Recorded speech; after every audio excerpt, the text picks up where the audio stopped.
એટલે માતાજી સોનાની માછલી થઈ અને ગળદરાના ગુનામાં ઉતરી ભાયો. આ બાજુ બનવા કાળ માતાજીએ પોતાના બાપને હરામ દઈ વનનો રોજડો બનાવ્યો અને રોજડો જ્યારે વગડાની માલપા સરતો હતો ને ત્યારે ભાવનગરના રાજા હેડા અને પાટણ શાહ વાણિયાએ રોજડાને ગેબની ગોળીએ માર્યો ભાયો. ગળદરાના ગુનાની માલમાં હાથે દીકરી વિચાર કરે કે હેડાતનો રાજા પાટણસિંહ વાણિયો આજ આપણા બાપ આપણા જે રોજડો હતો એ ગમે એમ તો આપણો બાપ હતો અને એને આજ માર્યો છે અને તેથી માતાજી ધરાની માલમાંથી પોતાના બાપનું બારનું કરવા નીકળી ભાયો.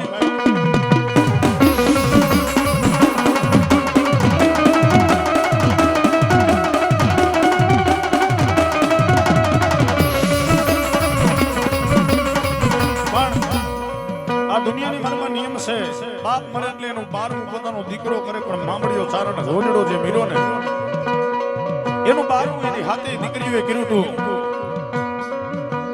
અને પોતાના બાપનું બારમું કરતી હોય કઈ એવી દીકરી છે દાંત કાઢતી હોય ભાઈ એ હાથે દીકરીઓ વગડાની માલપા રોતી રોતી એકાબીજી બીજબાઈ સાસાઈને પૂછે સાસાઈ હોલને પૂછે હોલ આવડને પૂછે કે હવે શું કરીશું બાપ.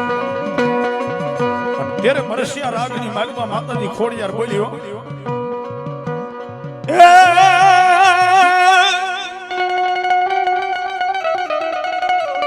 ઓને માર્યો રે માનો રોજો અમારી આઈ ખોડિયાર નો રોજો એ મારા રોજડાન કોને માર્યો એ મારા રોજડાન કોને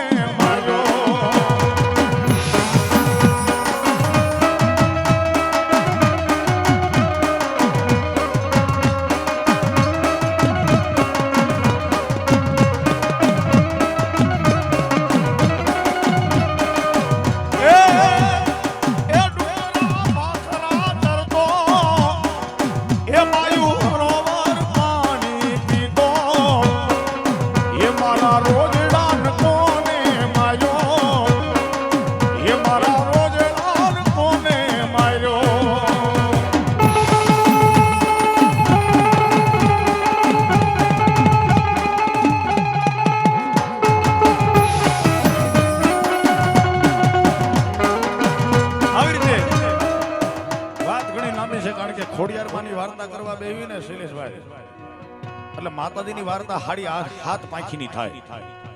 350 તો માતાજીના દુહા આવે અને 3.5 દીનો એક ધારો કોઈ જાતનો ઇન્ટ્રોલ કર્યા વગરનો માંડવો કરો ને ત્યારે તો ખાલી નવઘણનો જન્મ થાય. પણ ત્યાંથી માતાજી ગળદરાના ગુનાની માલમાં વયા જાય પણ રાતે દિયા થમે એટલે હોનાની માછલીના રૂપ મૂકી અને પોતાના રૂપની માલમાં આવીને માતાજી રખડવા નીકળ્યો. પણ એક દી રખડતા રખડતા રખડતા રખડતા એમ કહેવાય છે કે જૂનાગઢની બજારમાં આવી ખોડિયાર ભાઈ રાતના 12 વાગ્યાનો સુમાર થઈ ગયો છે. એ હાથે બેનનું લાઈનમાં હાલી જતી ત્યારે બીજબાઈએ કીધું કે આવડ ખોડલ બેન તને કાંઈ અવાજ આવે કે ભણે બોલ કાન તો માંડ કેમ કે મન કોકનો અત્યારે 12 વાગે રોવાનો અવાજ આવે છે. જેવો ખોડિયારે કાન માંડ્યો એટલે માતાજીને રોવાનો અવાજ આવ્યો એટલે માતાજી ખોડિયારે બીજબાઈને કીધું ભણે બોલ કોઈ વાંધો નહીં હાલતી થઈ જાય. પણ બેન મને કેતો ખરા માણા કોણ રોવે છે? ત્યારે ખોડિયારે કીધું હા ભાઈ બીજભાઈ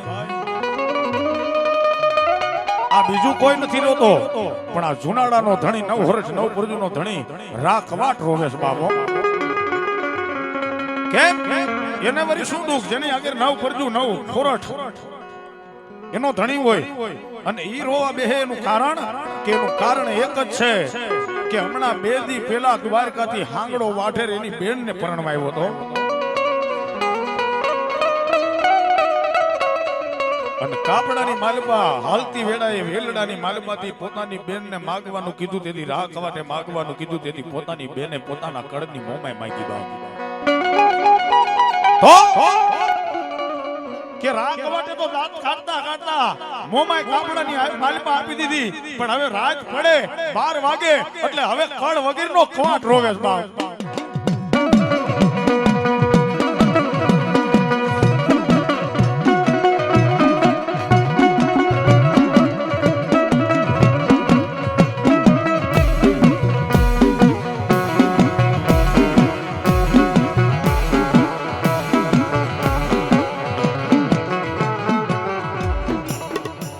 નાની બેન બીજબાઈ પોતાની મોટી બેન ખોડિયારને કહેવા માંડી, તો ભણે બોલ તને એવું નથી લાગતું કે આ જગતની માલિપા આપણે રોતા હોય એને સાના રાખવા પડે?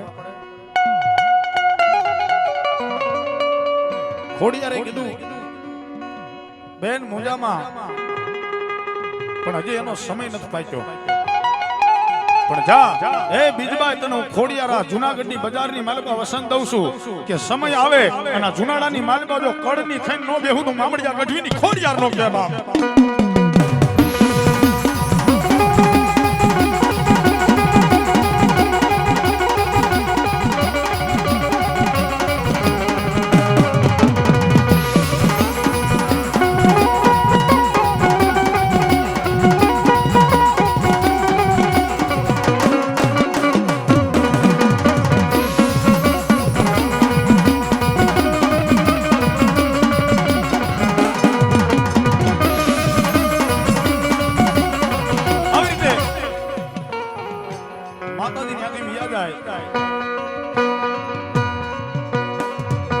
કોનાની માછલી રૂપે ગડદરાના ગુનામાં આવે.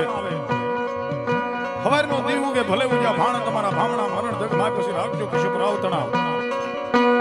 પણ જારીડાએ જેવા ઝાર નાખ્યા ને ત્યાં તો ઝારની માલમાં હાથ હોનાની માછલી દેખાણી એટલે જારીડાએ જઈ અને જુનાડાના ધણી રાખવાને ફરિયાદ કરી કે રાજા જે આપણો ગુનો રહ્યો એ ગુનાની માલમાં કોક હાથ હોનાની માછલી આવી છે. રાજાએ એલાન કરી દીધું જાવ એની માલપા કોહ માંડવા જોઈએ, એની માલપા ઝાર નખવી દો, પણ હાંજ પડે હાથે હોનાની માછલી મારા પગમાં જોઈ. ઝારીડાએ ઝાર નાખ્યા, કોહ મંડાઈ ગયા, મશીન મંડાઈ ગયા. એટલે રાખવાટ ત્યાં જઈ અને હવારમાં દી ઉજ્યો તો એટલે રાખવાટ ને એવું છૂક લાવ્યું એકાદું હુકાઈ ગયેલા બાવરનું દાંતણ કરી લઉં. જેવું હુકાઈ ગયેલા બાવરનું દાંતણ કાપી અને મોઢાની માલમાં નાખ્યું એટલે માતાજીએ વિચાર કર્યો કે પેલો જ વર્ષો જુનાડાના ધણીને નો આપે મને ખોડિયારને કોણ ઓળખશે? હવે રાખવાટ હમણાં એ દાંતણ કાપી અને પોતાના મોઢામાં નાખે અને હુકાઈ ગયેલા બાવરનું દાંતણ જોઈને જમણી દાઢમાં નો સોટાડી તો મામડિયાની ખોડિયાર નો કહેવાય.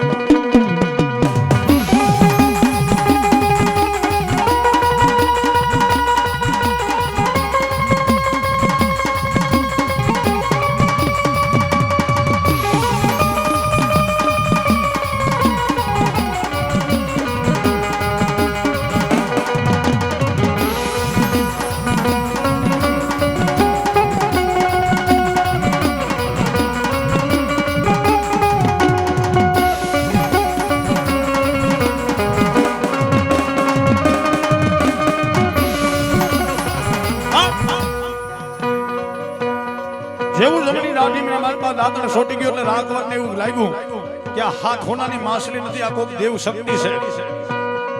પણ જો આ હુકાઈ ગયેલા બાવરનું દાંતણ મારું નીકળી જાય તો અહીંયા માતાજીનું મંદિર બનાવીશ.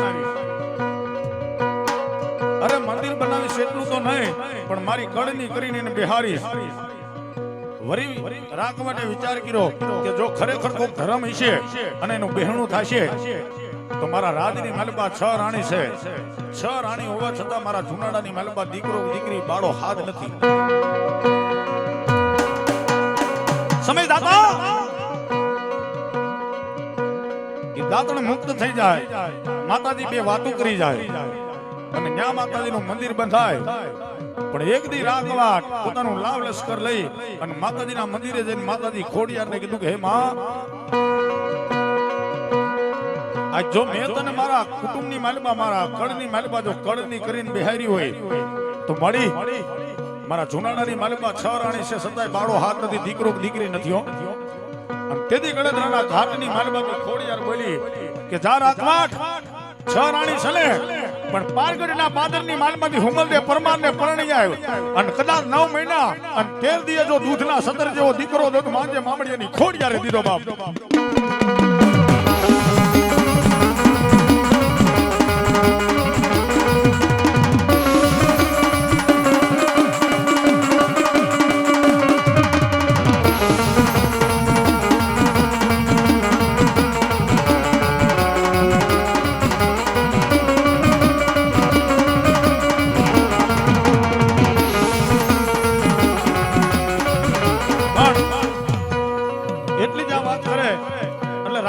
પોતાની તલવાર જે મિયાની માલમાંથી મુઠ્ઠીની માલમાંથી કાઢી અને માતાજીના થડે મૂકી, માથેથી પાઘડી ઉતારી થડે મૂકી અને માતાજી ખોડિયારને એટલું કીધું કે મળી આ તું શું બોલે છે એનું તને ભાન છે? કેમ કે જે પારગઢના પાદરની માલમાં તું મને પરણવા મોકલે છે ને એ પારગઢના પાદરની માલમાં મારા બાપ મારા વેર છે અને એ ગામની માલમાં પરણવા જાવ એટલે હું જીવતો આવું નહીં હો. તેથી ખોડિયારે કીધું તો હવે સાંભળ રાખવાટ ઈ ગામની માલમાંથી પરણાવી પહટાવી અને એમે ખેમે જો જુનાળા ભેગો કરું ને તો મોડિયા અને મીઠોડ મારા ગળધરાના ઘાટે ઉતારવા આવી છે બાપ. કોઈ વાંધો નહીં.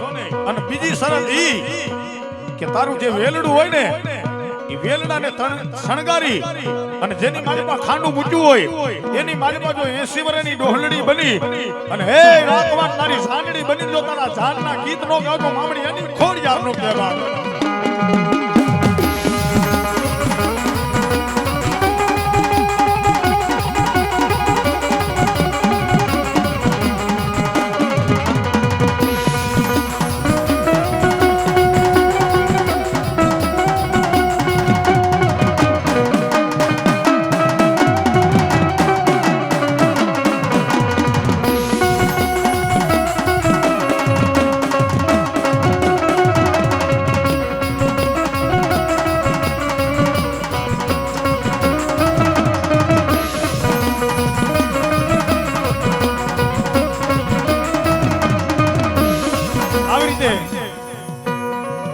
માતાજી જાનડી બની અને રાખવાને પારગઢના પાદરની માલમાં પરણાવા તો ગયા પણ જે પારગઢના પાદરની માલમાં રાખવાને બાપ માર્યું વેરું તું ગામની માલમાંથી હેમે ને ખેમે પરણી પહટી જુનાડામાં આવ્યો ને ત્યાં તો હરખમાં ભાન ભૂલી ગયો ભાઈઓ.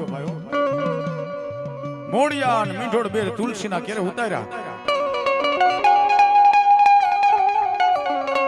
પણ જેવા મોડિયા અને મીંઢોળ તુલસીના કેરે ઉતર્યા ને ત્યાં તો આ બાજુ ગળધરાના ઘાટ માંથી ગાંડી ખોડિયારને ખોટું લાગ્યું ભાઈ.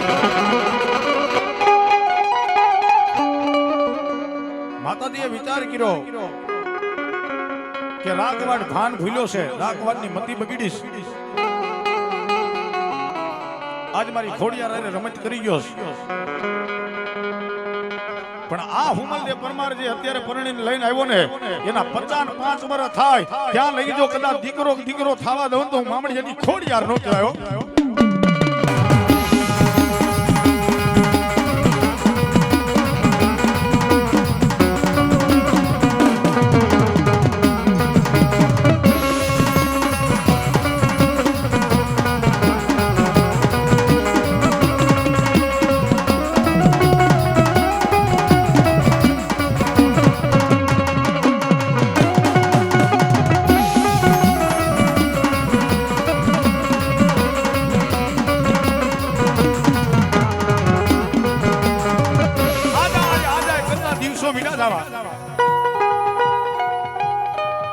પછી તો